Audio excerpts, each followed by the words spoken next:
Bonsoir, merci d'être avec nous sur Journal de guerre. Au 194e jour de la guerre entre le Hamas et Israël, voici ce qu'il fallait retenir de la journée à 19 h, heure de Beyrouth.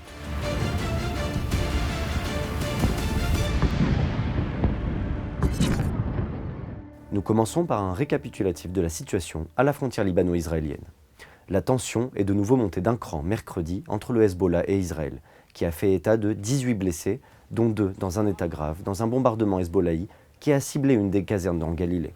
Le Hezbollah a ciblé dans l'après-midi un bâtiment militaire israélien, à Arab el-Aramche, en signe de représailles aux 2 raids israéliens meurtriers de mardi à Ain Bal et Shehabiyeh, où 3 de ses combattants, dont 2 cadres et 1 d'autre d'Amal, ont été tués. L'armée israélienne a immédiatement réagi en pilonnant la structure à partir de laquelle les roquettes ont été lancées contre la Galilée.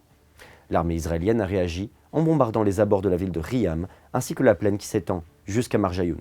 Les villages de Haït al-Shab et Wadi al-Safir ont également été attaqués par des avions militaires israéliens, en plus des violents bombardements d'artillerie nocturne qui se sont poursuivis jusqu'à l'aube.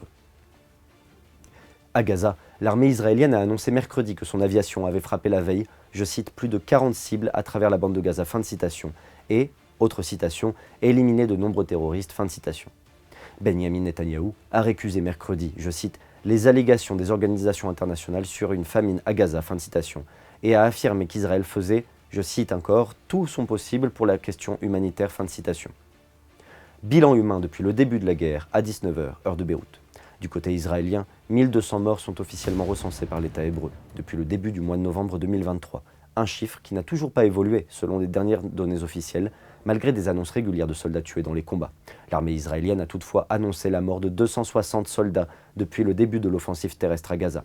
Du côté de Gaza, le ministère de la Santé a recensé près de 33 899 morts parmi les Palestiniens depuis le 7 octobre.